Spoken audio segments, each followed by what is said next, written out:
Bom dia, pessoal.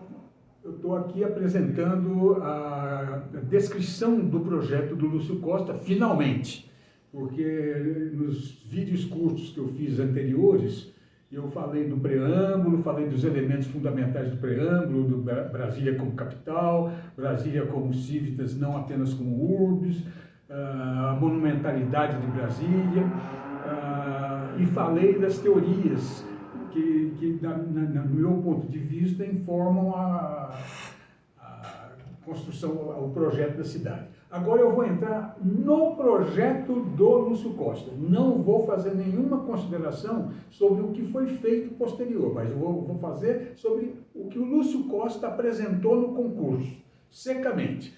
Aí a gente, em outros momentos, a gente vai ver a evolução disso, algumas modificações. Então, vamos lá. O Lúcio Costa, ele começa o plano dele falando do que é a cidade. A maioria das pessoas já vê, o Lúcio Costa pegou um avião e botou como a cidade. A gente fala, mesmo porque a gente fala as asas, né? E o Lúcio Costa, ele diz aqui claramente na primeira frase do projeto dele. A primeira fase do projeto dele, primeira frase, ele diz o seguinte: nasceu do gesto primário de quem assinala um lugar ou dele toma posse. Dois eixos que se cruzam em ângulo reto, ou seja, o próprio sinal da cruz. Essa frasezinha resume Brasília de forma muito clara, porque quando a gente pega a ideia do avião, na realidade são duas linhas que se cruzam, as asas e a fuselagem do avião são cruzadas. Então, a ideia de cruz, a ideia de... tanto faz no avião, como num passarinho de asa aberta, como numa borboleta, como no que for. A gente pensa exatamente nessa coisa. Então, ele fala, o gesto que a gente faz é muito simples. A gente pega e faz eu vou marcar um lugar nesse papel aqui. Marquei um lugar. Pronto. Isso dá a ideia da cidade. E talvez a coisa mais importante de Brasília seja essa forma geral que ele propôs. Então, nasceu do gesto primário de quem assinala um lugar. Dois eixos que se cruzam em linha reta. Eixo, ele usa a palavra eixo para descrever vias, né? Avenidas. A palavra eixo tem alguns significados próximos que a gente precisa ver num outro momento, mas para compreender é isso, duas linhas que são sistemas de transporte. Por isso que a gente associa com a ideia da Brasília é a cruz, né? Brasília, essas associações vêm naturalmente em cima disso. Então, nasceu do gesto primário que assinala o lugar dele. É a terceira vez que eu estou repetindo essa frase, que eu já sei decore e salteado de tantas vezes que eu já vi essa coisa. E depois, o segundo item do trabalho, ele pega esses eixos e curva, porque ele faz aqui e faz aqui. Por quê? Por causa da topografia do lugar. Topografia, eu num outro momento vou explicar que é a disposição do solo, essa coisa toda, mas agora vamos ficar por aí. Topografia. Eu vou fazer um outro vídeo para explicar isso com mais detalhe.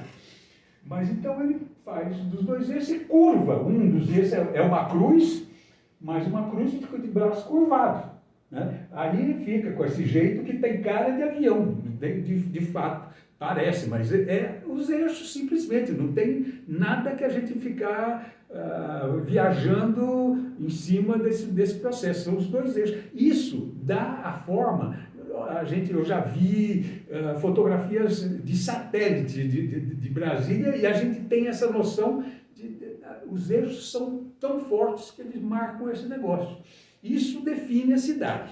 E em cima disso, em cima desses dois eixos, em cima que eu digo, a partir da ideia desses dois eixos, ele vai colocando as coisas. Então, ele pega um eixo rodoviário, que ele chama, né? Ele põe os setores residenciais. É um eixo que é no nível, é uma estrada que que passa pelo centro, que vai em frente. E ele cria, ao longo desse eixo, ele cria duas vias laterais para o acesso local, né? São os eixinhos que a gente chama, né? Ele faz os eixos laterais, que é para acesso local, para velocidades menores, para a situação toda da cidade, mas o eixo, a estrada, é central, ela passa pelo centro da cidade. A gente passa pelo buraco do Tatu e continua de um lado para o outro, né?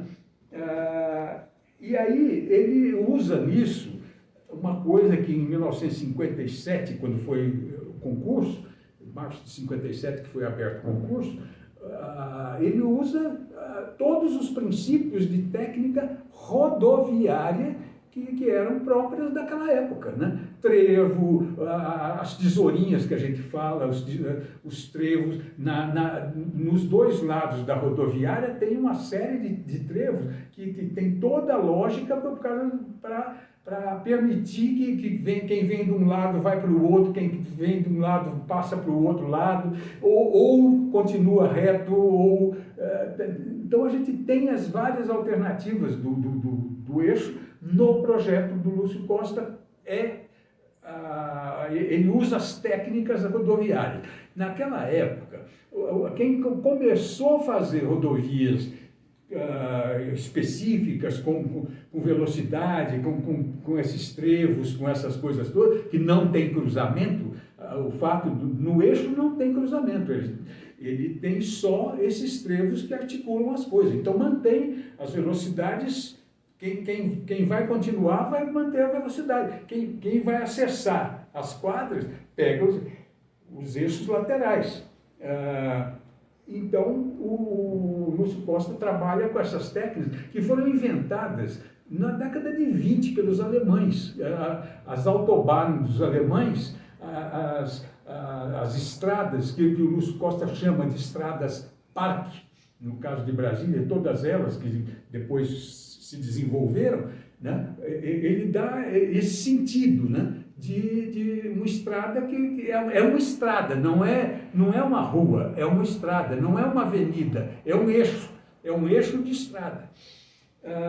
E ele pôs as residências num primeiro eixo, que fica um eixo mais ou menos plano, que na sua é perfeitamente visível isso, o eixo não tem quase declividades. Ele coloca ao lado desse eixo todas as residências, o conjunto residencial, claro que com serviços, mas aí eu vou ver daqui a pouco. E no outro eixo, que é o eixo transversal, que ele chama, ele coloca as várias coisas necessárias à capital. Aí, num eixo é a cidade, no outro é a capital. Os elementos da capital, ou seja, a sede dos poderes da República, os edifícios dos ministérios, o conjunto dos ministérios, o conjunto cultural, a rodoviária, os hotéis, os centros esportivos e a administração local. Ele faz administração local fechando e no fundo, uma rodovia, outra, mais transversal, que vai centrar os setores que ele fala de um pequeno setor de indústrias e pronto. Agora, a Praça dos Três Poderes, ele cria um terrapleno, um aterro, né? Vamos falar em linguagem comum, um aterro, um terrapleno que ele recomenda que seja feito com pedras e põe os edifícios num triângulo, é a Praça dos Três Poderes, né? Num triângulo ele coloca os edifícios básicos dos poderes da República, o Palácio do Planalto, no caso, e o Supremo Tribunal, e o Congresso, fazendo a ligação entre a cidade, ou seja, entre o povo e o poder. né? Simbolicamente fazendo isso, mas ele define no próprio projeto, nos desenhos do projeto, ele já dá uma dica para o que o Oscar Niemeyer depois trabalhou, que é fazer edifícios verticais da parte administrativa e as cúpulas simbólicas do Senado e da Câmara, né? O Lúcio Costa propõe uma cúpula e um edifício, ele não raciocina o detalhe. E aí ele fala, os ministérios militares, ele coloca numa praça. Não é o que a gente vê, porque não foi feito desse jeito. Mas ele destaca os ministérios militares organizando em torno de uma praça que fica lateral, né? Que fica lateral ao eixo. E a esplanada, feita também em aterro, fica reta, dá uma força. É um cartão postal mundial. Hoje, no mundo inteiro, a gente vê a fotografia da esplanada dos ministérios, é a fotografia de Brasília, é a cara de Brasília, que você chega em qualquer lugar do mundo, as pessoas conhecem essa cara de Brasília. O terrapleno, o aterro da esplanada, porque é uma esplanada, é uma praça longa que se colocam os ministérios. E aí ele colocou os ministérios militares formando ao lado, só pela disposição, eles formariam uma praça ao lado. Do lado contrário, mais adiante, ele faz outra praça lateral para a catedral, porque a tradição brasileira da catedral, da igreja no centro da cidade, toda essa coisa, ele respeitou a tradição brasileira, mas ele colocou a igreja ao lado, porque a igreja não é um poder da República, a igreja não é vinculada ao Estado. Então ele fez a catedral separada numa praça autônoma. Depois disso, ele faz os setores culturais dos dois lados. Depois, a rodoviária, eu vou falar dela a parte do conjunto da rodoviária, porque não é apenas a rodoviária. Ele fala a rodoviária ficar uma grande plataforma, onde esses eixos são dois. Um eixo entra por baixo, mas se vê isso no terreno. Isso se vê, o eixo desce e passa por baixo da rodoviária. E o eixo principal, o eixo residencial, o eixo rodoviário, passa por cima. Então eles não se cruzam diretamente, mas tem todo o sistema complexo de sistema viário que está passando pelo eixo. Isso no projeto do Lúcio Costa está descrito cada um dos pontos disso aí. Daqui a pouco eu volto na coisa da esplanada. Aí ele coloca logo acima os hotéis, porque tem que ser ligados ao centro da cidade. Essa rodoviária é o centro.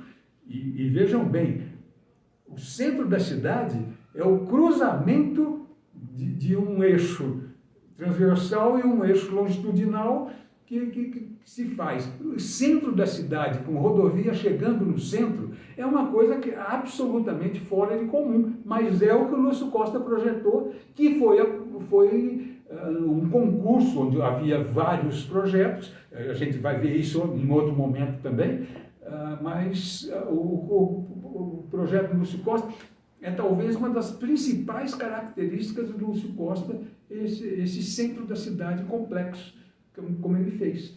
Então, e lá no alto, no ponto mais alto do eixo, ele coloca uma praça para o governo local.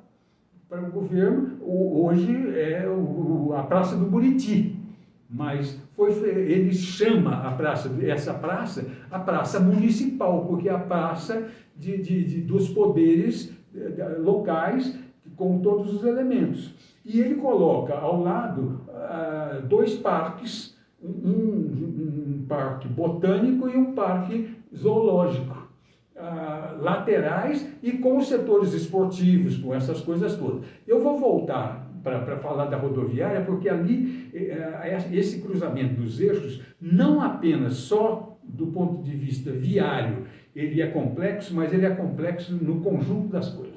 Primeiro que ele fez, nesse centro, a parte central disso aí, ele criou exatamente o ponto de chegada de qualquer turista, que é a estação rodoviária, onde todos os ônibus interestaduais, intermunicipais e os ônibus internos da cidade chegariam no mesmo lugar. Vamos ver as condições que ele pensou isso aí. Não é o que aconteceu, mas a rodoviária, eu ainda vi a rodoviária funcionando desse jeito. Você chegava de um lado com o ônibus eu vinha de São Paulo, de Campinas, e atravessava a plataforma e pegava o ônibus que eu ia para onde eu queria, o ônibus local. Então, a rodoviária era o ponto central.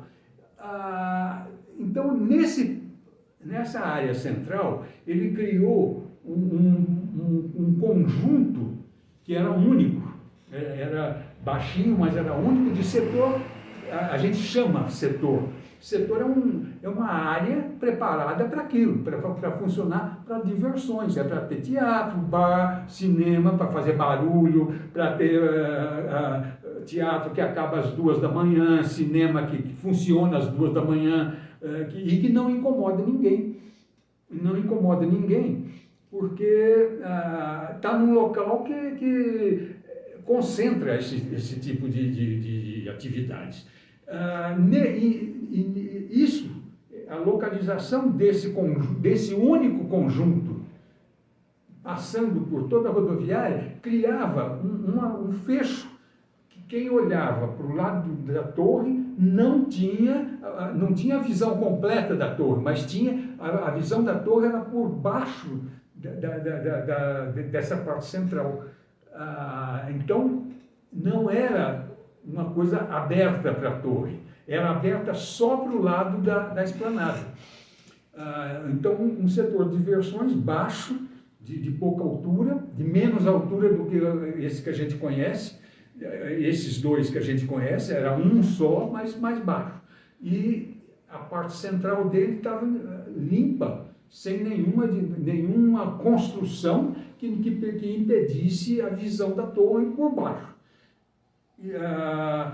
E nessa coisa, ele cria duas praças, ele cria um teatro de ópera que, ao mesmo tempo, esse teatro de ópera se abre para essa plataforma superior da área central da rodoviária, lá embaixo, se abre para coisa, tem o teatro e tem ele chama uma casa de chá. É um lugar ele fala aqui mesmo, né, de bar, restaurante, casa de chá, é o raciocínio dele, né? Ele fala dessas coisas, então a gente conhece o Touring Club, que não é mais Touring Club, mas é um predinho pequeno que não impede a visão da coisa. E né, na fachada desse setor de diversões, ele coloca exatamente os anúncios. E esse setor de diversões era todo ele montado em cima de vias estreitas, vias pequenas, que é só para pedestre. Os acessos de veículos são por baixo e pelas laterais, de carga e tal.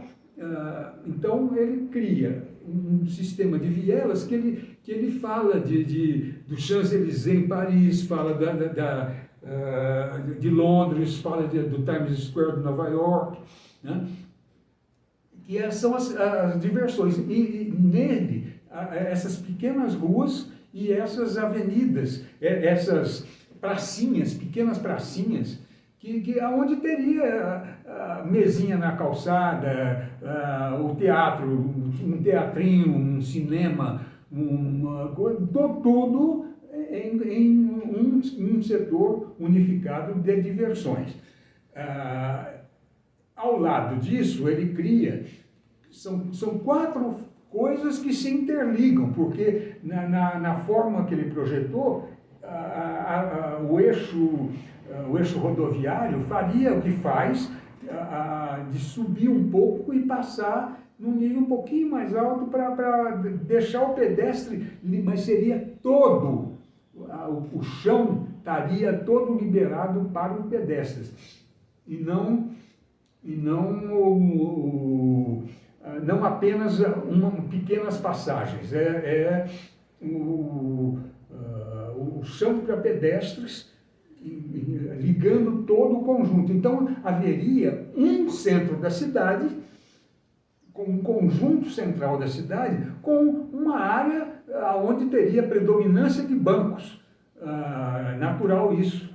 Do outro lado, teria uma predominância de escritórios, a gente teria escritório. Do outro lado, teria o comércio legal, as grandes lojas que eram comuns na época, grandes lojas, grandes magazines que se chamavam, que vendiam de tudo, de parafuso a móveis, geladeira, todas em grandes magazines, que seria mais ou menos aquilo que está lá. E toda essa área totalmente aberta para o pedestre. Isso é muito fundamental da gente compreender o centro da cidade, o conjunto dos setores que a gente vê, setor bancário, setor de escritório, setor de comercial, né? A gente teria esse conjunto todo acessível ao pedestre, e esse pedestre chegaria na plataforma superior da rodoviária. O grosso das vias estaria, do grosso do trânsito, estaria desviado, né, por uma via de passagem ou pelo buraco do Tatu, de um lado para o outro. Tem uma via que a gente até conhece, que ela passa por trás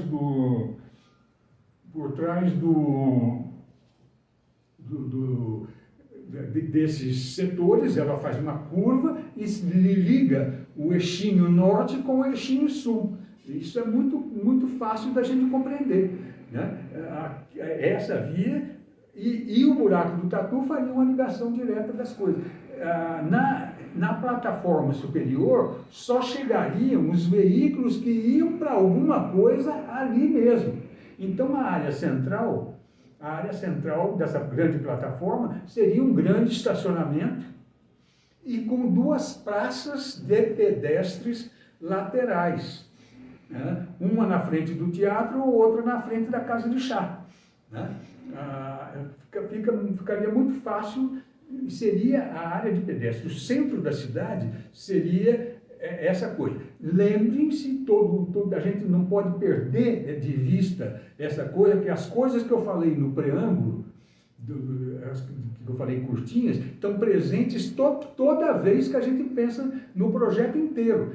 A Brasília não é apenas uma cidade, não é apenas uma construção, é uma capital de um país que é muito grande, é a capital do Brasil. Então, essa noção está presente nas coisas, tanto da administração, na Praça dos Três Poderes, como está presente nesse próprio centro.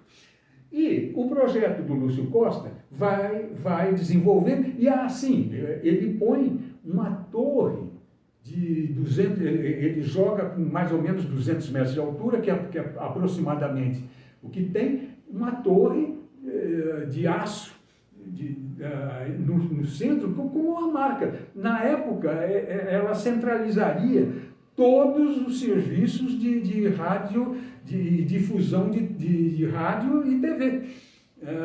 Mais tarde cresceu, primeiro acrescentou as ligações de telefone, e hoje ela já não comporta mais todas as telecomunicações que tem, mas ela foi feita para isso. E ele fala, vamos botar um mirante na meia altura dessa torre, ela está num ponto mais elevado, mas vamos botar um lugar onde as pessoas podem subir e olhar a cidade como um todo.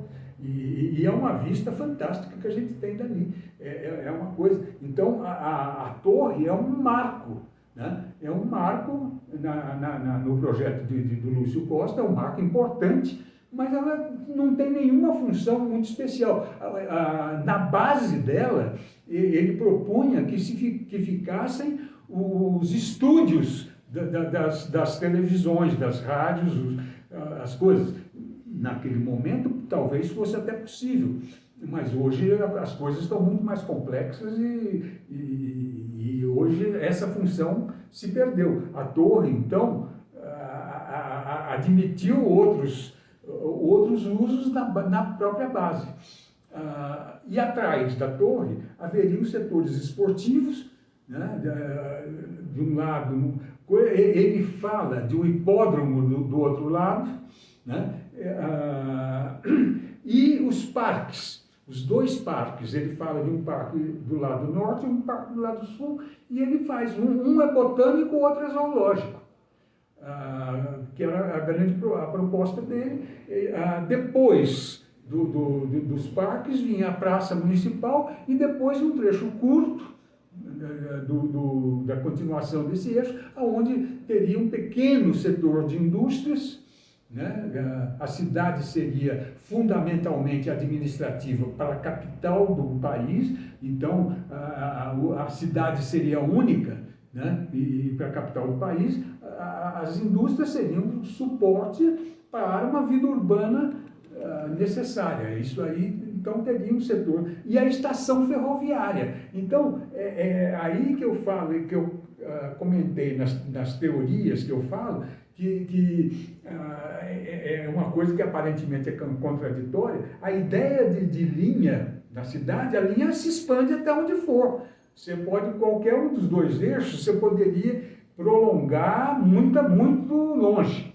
Mas o Lúcio Costa fez na Praça dos Três Poderes, fechando de um lado, no eixo transversal, né, que ele chama, a Praça dos Três Poderes, e uma estação ferroviária fechando, para não continuar.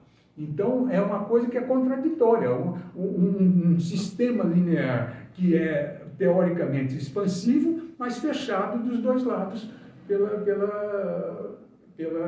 por formas que eram para fechar, né? A gente tem que lembrar que o Palácio da Alvorada e o Brasília Palace Hotel já estavam construídos, estavam em construção em 57, quando abriu o concurso, já estavam em construção. E o próprio aeroporto já tinha uma indicação de local, a aeronáutica já tinha verificado um local adequado, então já tinha uma perspectiva de aeroporto, não tinha ainda um projeto detalhado, mas tinha uma perspectiva. E isso, o hotel e o Palácio da Alvorada foram referidos para os concorrentes. Então eles já eram ponto de partida, não eram uma coisa que eu ia colocar o Palácio Presidencial onde eu quisesse. Então qualquer um dos planos, dos 26 planos, se apresentaram, o Palácio da Alvorada e o hotel estavam feitos. O aeroporto não foi citado, mas já estava em estudo a área adequada para o aeroporto, como está hoje. Então, o projeto do Lúcio Costa vai muito nesse caminho dos elementos que ele recebeu. Então, ele fez a Praça dos Três Poderes, os ministérios, ele fala, ministérios e autarquias, né? E aí ele põe no eixo longitudinal, que é o eixo que a gente chama de eixo rodoviário, né? Que ele mesmo usa esse nome também, mas ele criou um sistema de superquadras, de grandes quadras. Ele fala no primeiro momento de grandes quadras, só depois que ele fala em superquadra.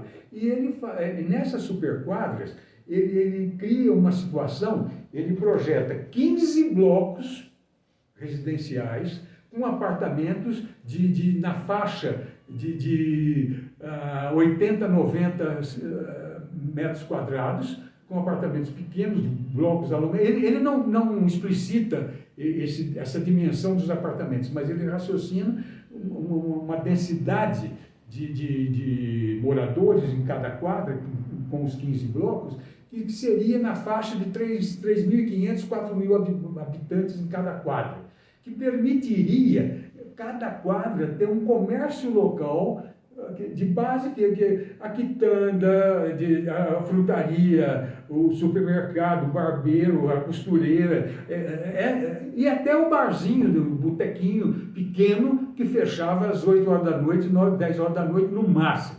Então ele projetou, e fundamentalmente uma coisa que remete a qualquer cidade brasileira tradicional, que é o centro com uma igreja. Ele faz uma praça, ele faz uma pracinha. Cada 4 superquadras, ele faz uma pracinha que cria uma igreja, a igrejinha que a gente fala, é o modelo mais ou menos que ele faz. E entre as quadras ele coloca a escola secundária, ele coloca o supermercado grande, ele coloca uma área de esportes, clube, coisa para as pessoas terem lazer nessa coisa, e não muito organizado, não é uma coisa rígida, esta quadra, numa tem do lado de cá, na outra tem do lado de lá, ele agrupa essas quadras em 4, e dentro de cada quadra ele coloca apenas aquelas coisas que são essenciais para a vida normal da cidade, ou seja, uma escolinha para a criança, o jardim da infância, a creche, a escolinha, acessível a pé e sem cruzar com automóveis. Ele mistura os automóveis dentro dessa superquadra com os pedestres, ele faz, mas é o automóvel domado. Ele fala, né, a gente não pode esquecer que Brasília foi construída ao mesmo tempo que o Brasil estava começando a produzir a sua indústria automobilística.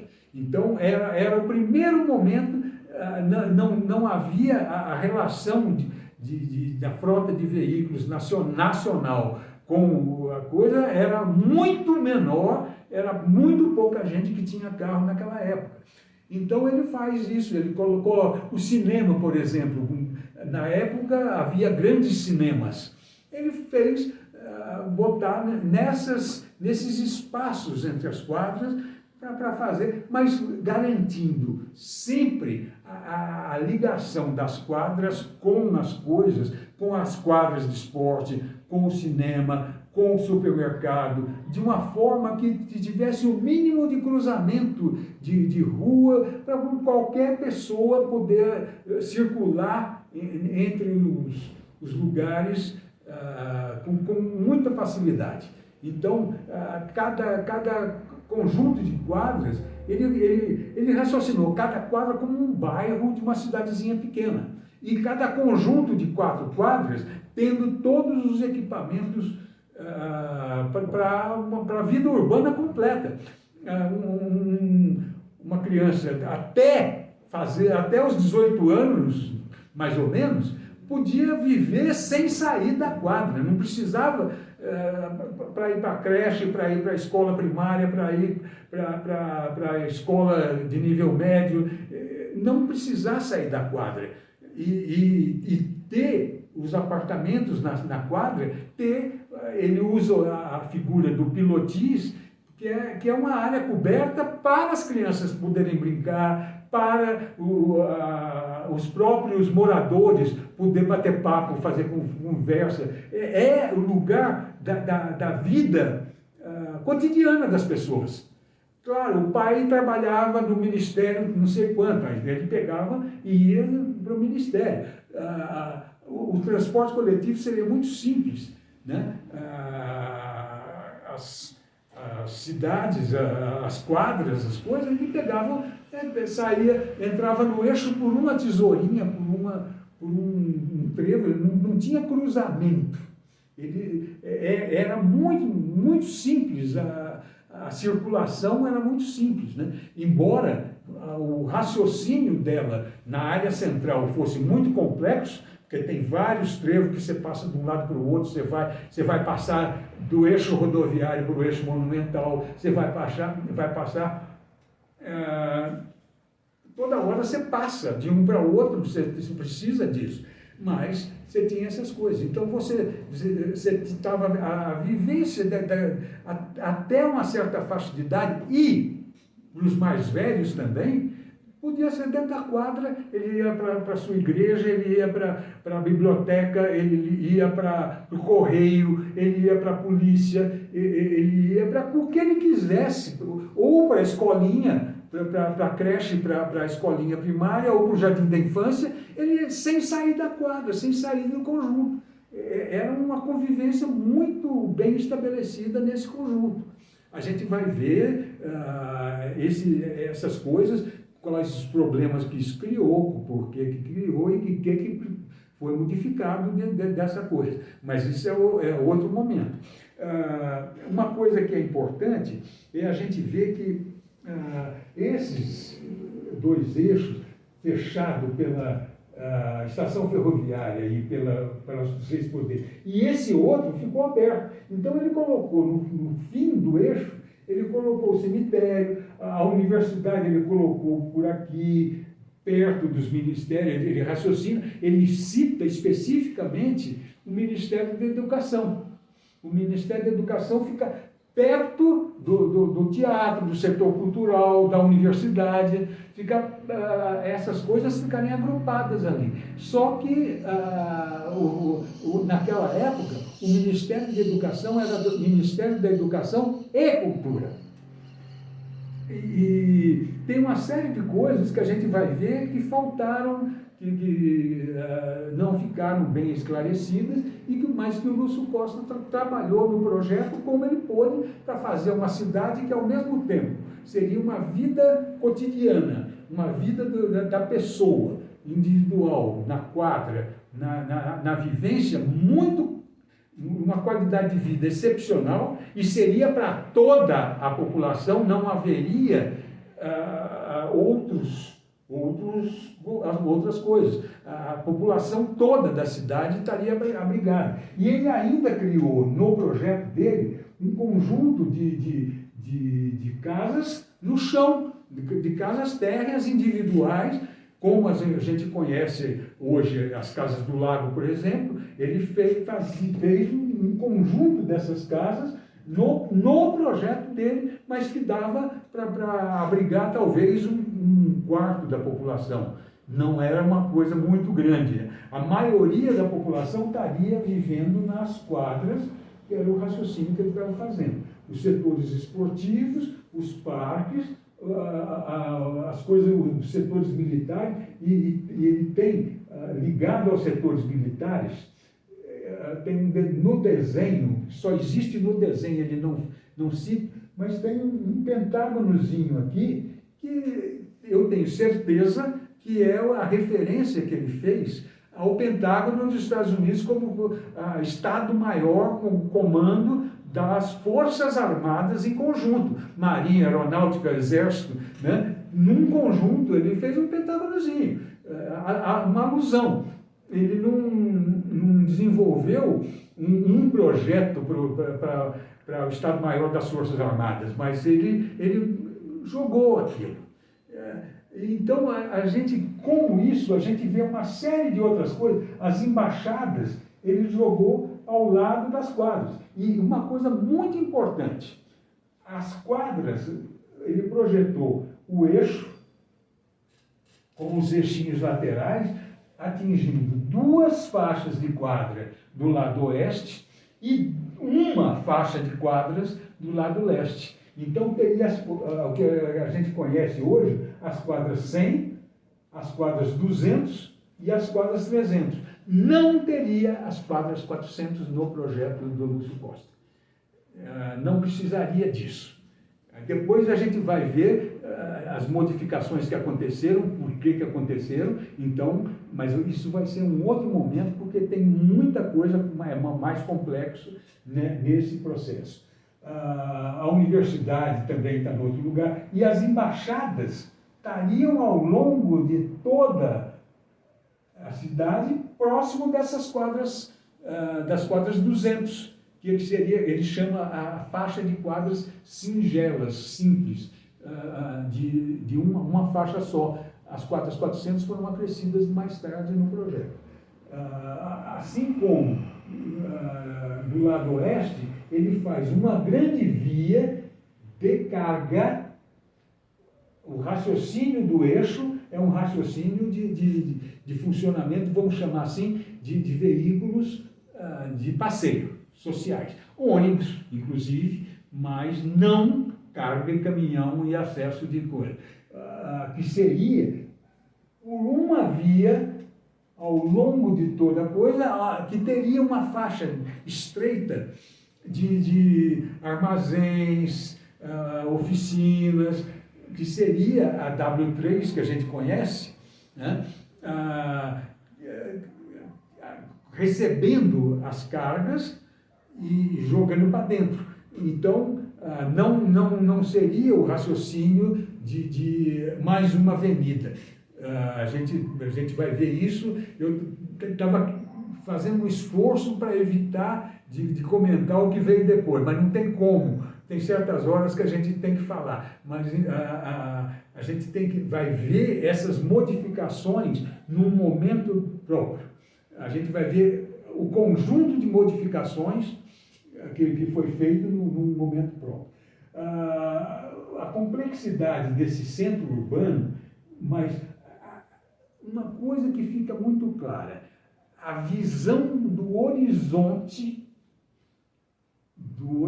isso aí não está escrito no plano do Lúcio Costa, mas é claramente um desejo de projeto, porque todos os conjuntos, todas as ruas comerciais têm a visão do horizonte para a cidade inteira.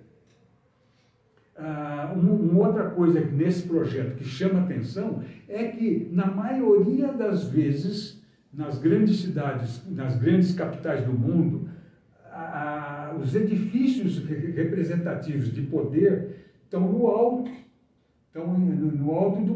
dos morros, no alto de alguma coisa, eles são acima dos outros.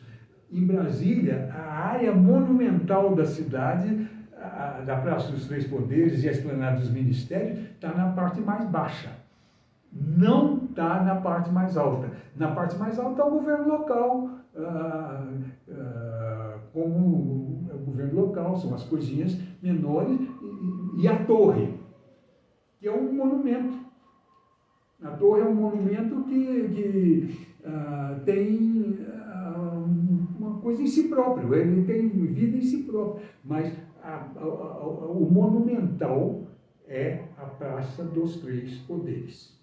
Isso é a área monumental e o Lúcio Costa, nos desenhos que acompanham o projeto, ele faz um esboço do que seria a Praça dos Três Poderes, com os dois palácios claramente vistos na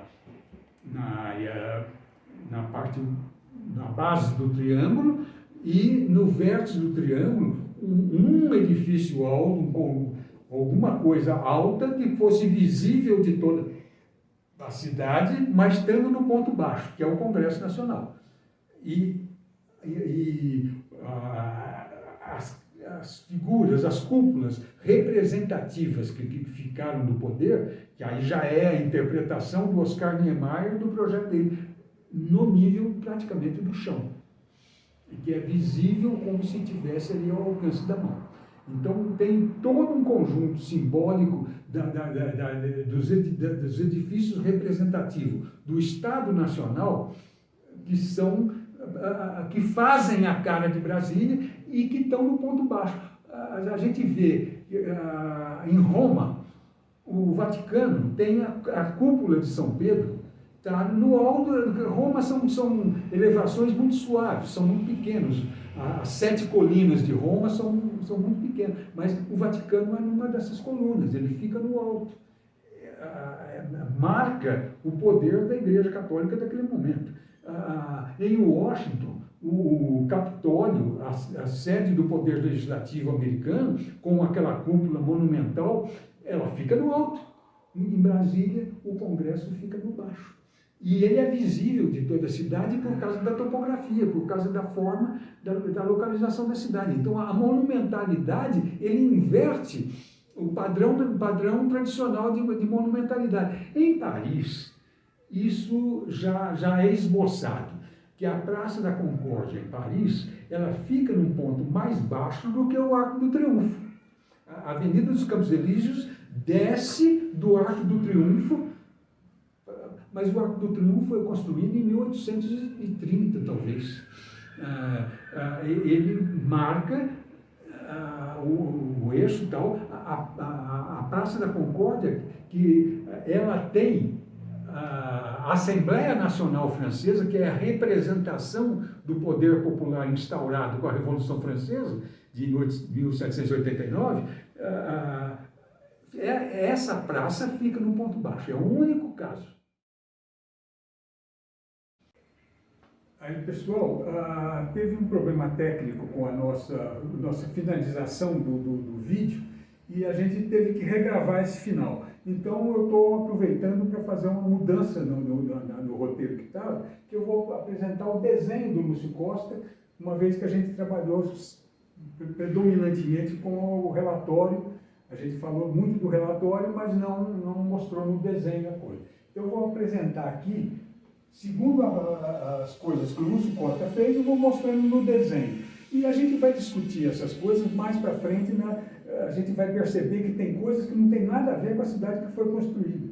Tem partes que estão bem diferentes. Então a gente vai ver isso num outro momento e a gente vai detalhar e chegar a coisa nessas mudanças mesmo da coisa da cidade. E a própria interação, porque a partir do momento que eu receber perguntas, dúvidas, essas coisas, é que vai ser possível da gente entender a cidade. A gente tem que ver a cidade que existe hoje e o projeto do Lúcio Costa. Tem muita coisa que está diretamente ligada, é isso, mas tem coisa que o Lúcio Costa não tem nada a ver com isso, foi modificação introduzida depois. Mas então vamos trabalhar aqui. O Lúcio Costa faz uma lista dos elementos que apresenta no desenho. Então eu vou, nesse momento, só fazer essa apresentação, vou ler sumariamente as coisas, explicando alguma coisinha só. Vamos lá. Praça dos Três Poderes, Esplanada dos Ministérios, Catedral. Não tem nenhuma forma redondinha aqui não. A catedral que ele projetou era uma igreja tradicional.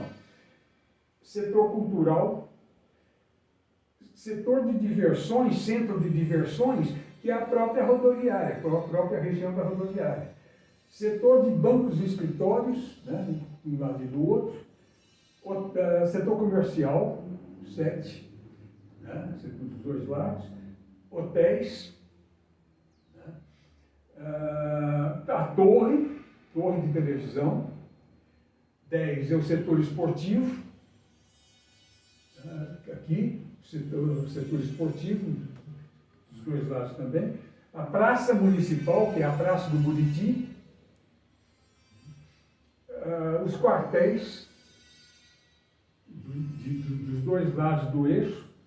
A estação ferroviária, aqui no fecho.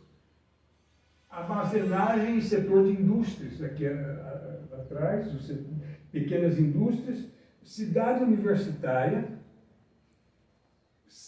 Embaixadas e legações ao longo das asas, né? Setor residencial, as superquadras, veja bem, lembrando, quadras 100, 200 e 300. Né? As casas individuais, as casas do lago, que estavam desse lado de cá e eram poucas, era bem pequeno no projeto do Lúcio Costa, está aqui. Então, isso já é uma modificação que é visível.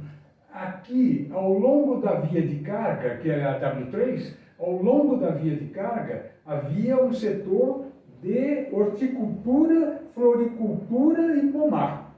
Né? Eram pequenas coisas para venda, compra e venda de hortigranjeiros mesmo, de hortinha, alface, galinha, essas coisas pequenas. Né? Um jardim botânico, aqui o jardim botânico de um lado e o jardim zoológico do outro, que seriam os parques, né, da cidade. O campo de golfe, né, o campo de golfe está lá, está construído. A estação rodoviária, que ele define, que está bem claro aqui, o Yacht Club, né? A residência que ele chama, que é o Palácio da Alvorada, é a residência presidencial, que já estava em construção quando foi o projeto avançou. A Sociedade Hípica, 26. A Sociedade Hípica, ou hipódromo, alguma coisa aqui, área destinada a circos, a feiras, etc. e tal. Cemitério, né? O cemitério tinha outro aqui na fim da Asa Norte, no projeto, e o aeroporto. O aeroporto aqui muito próximo da Asa. Já naquele momento, a Novacap não avisou, mas já estava, a aeronáutica já estava estudando o aeroporto no local dele mesmo, que está hoje, né? Então, o Lúcio Costa colocou ele mais próximo aqui da Asa, né? Então, com essas coisas, o Lúcio Costa, então, tem todo aquele relatório que a gente viu e esses elementos aqui do desenho, que aqui a gente vê com mais proximidade a coisa da cidade.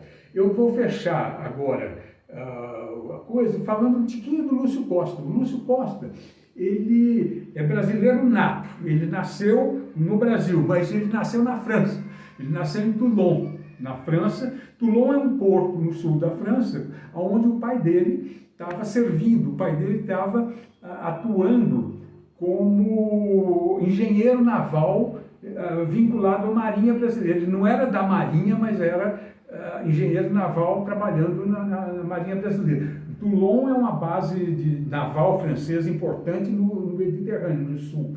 E o Lúcio Costa nasceu lá e foi registrado na Embaixada Brasileira. Por isso ele tem a noção de brasileiro nato, filho de pais brasileiros, nascido no exterior, mas registrado na Embaixada Brasileira como brasileiro. Então, e isso dá esse primeiro momento de fecho para a gente. Depois a gente vai ver as modificações e eu espero o retorno de vocês, as dúvidas todas, que eu mesmo tenho muitas e a gente vai descobrindo essas coisas na interação e aí fazer alguns vídeos sobre as modificações que foram feitas no projeto, em função dessas dúvidas que os caras tiveram mesmo. Esse projeto não é um projeto detalhado, é um estudo preliminar, é um plano piloto, é um plano que vai avançar. Então, é muito simples. E aí eu espero vocês nas próximas vezes.